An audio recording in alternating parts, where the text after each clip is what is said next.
Magandang oras mga kababayan, mga ka-Golden Boy. Hindi ko na matiis to eh. Kaya bigyan ko na rin ng reaksyon ito. Ayaw ko na sana mag-vlog nitong mga ganito. Nakakasira to sa channel ko ngayon eh. Pustahan tayo, maliit ang view nito. Maliit ang views nito. Ang content ko ngayon ay tungkol sa giyera sa Iran. Ayoko na sana nito. Itong mga itong pampagulo na to. Politiko sa Pilipinas ang gulo-gulo. Kahit ako naguluhan na eh. Malita boys, meron na namang tinuro. Akalain nyo, mantakin nyo, pati si Montolfo na kapatid lamang ni Erwin at Rafi ay binigyan na rin daw ng 3 malita. Bakit mo bibigyan yung hindi senador, hindi congressman? Hindi naman sila proponent dyan, yung sinasabi na proponent. Wala silang rekomendasyon sa mga project. Yung mga senador at congressman, nag-recommend kasi yan sa DPWH na aproban mo to. Aproban mo to Bunuan. Kaya kulong si Bunuan eh. Approve ng approve. Kaya yun, may mga hati yung senador at congressman. Kapag labas ka, katulad ni Trillanes, hindi ka na senador. Bakit bigyan ka? Hindi ka proponent. Wala kang ano doon. Ganon din kay Montolfo. Mantakin nyo, pati si Waldy Carbonell, yung idol ko na, Sir, magandang araw sa iyo. Yung idol ko na vlogger na Muslim, Waldy Carbonell, matapang. Makipagbarilan eh. Binigyan daw din siya ng malita.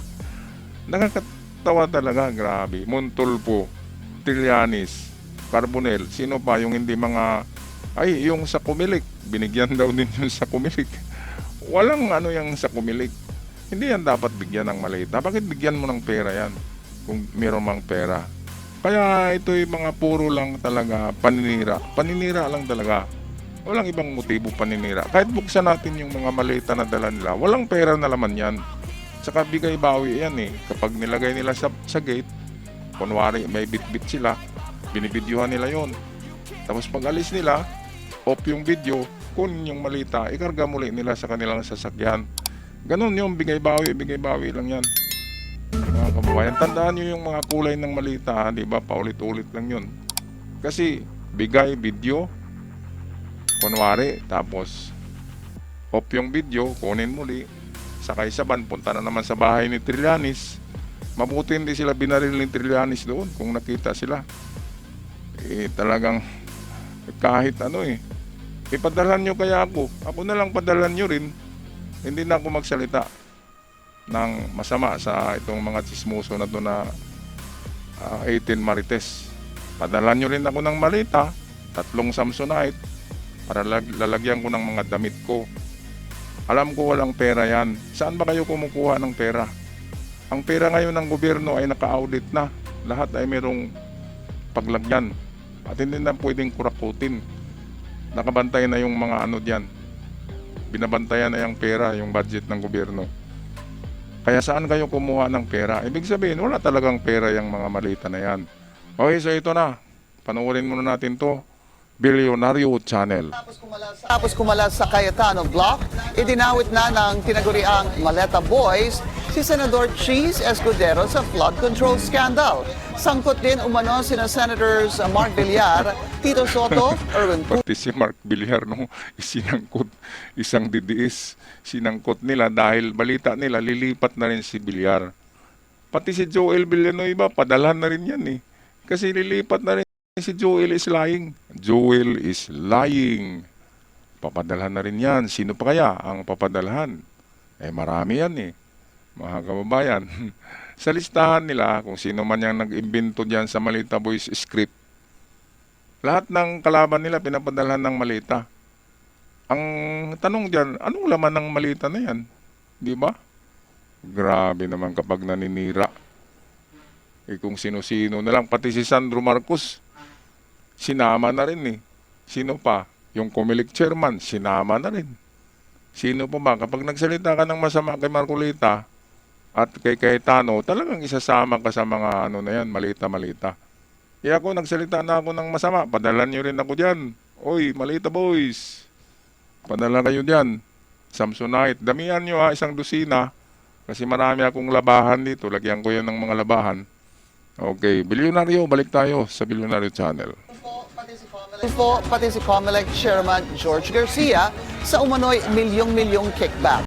Sports, narito ang agenda report ni John Riz Calata ng Abante, live mula dyan sa Mandaluyong City. John Riz, ano na ang update?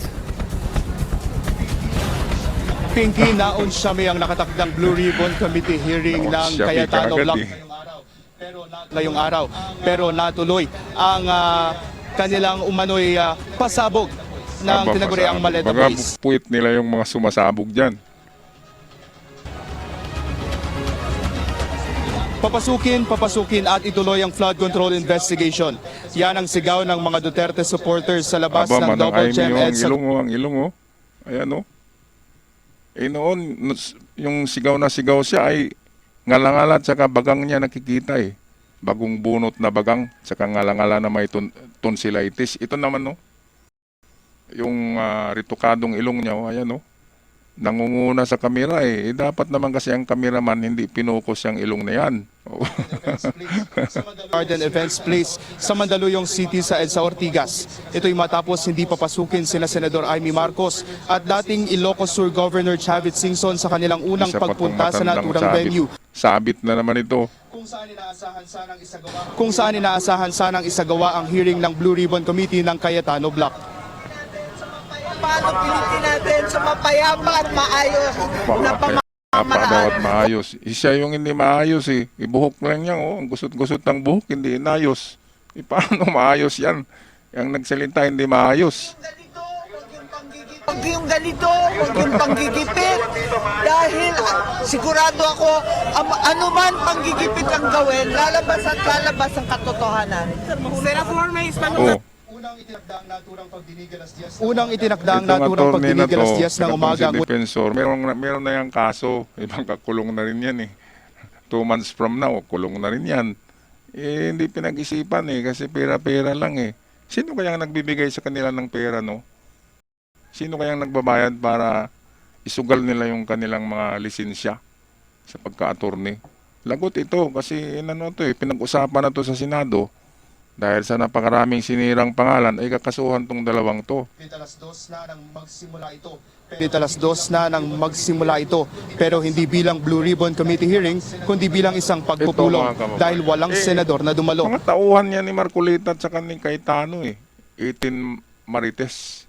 Bakit hindi sumipot si Cayetano, si Robin Padilla at Marcolita at si Amy Marcos lang sumipot dyan eh.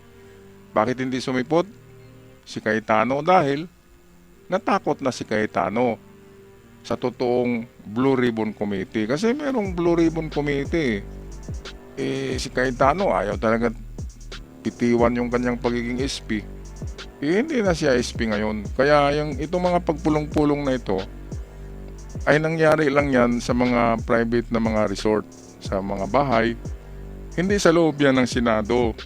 Baka sabihin ng mga DDS na sa Senado yan. Hindi yan formal. Hindi yan hearing, yan ay pulong lang. Tapos nag-video-video sila ngayon dito. Meron na naman silang siniraan ng mga pangalan, mga kababayan. So anong masasabi nyo dito? Atin lang to iksihan. Kasi ang sagwating na ng mga mga sinungaling. Sana tamaan ng kidlat, no? Anong masasabi nyo dito mga kababayan? Pag-comment na lang sa ating comment section at sa aking event followers. Maraming salamat. Ako'y saludo sa inyo at sa aking mga bagong bisita na nag-subscribe. Malaking tulong na yun. Hanggang sa muli, paalam at ingat-ingat.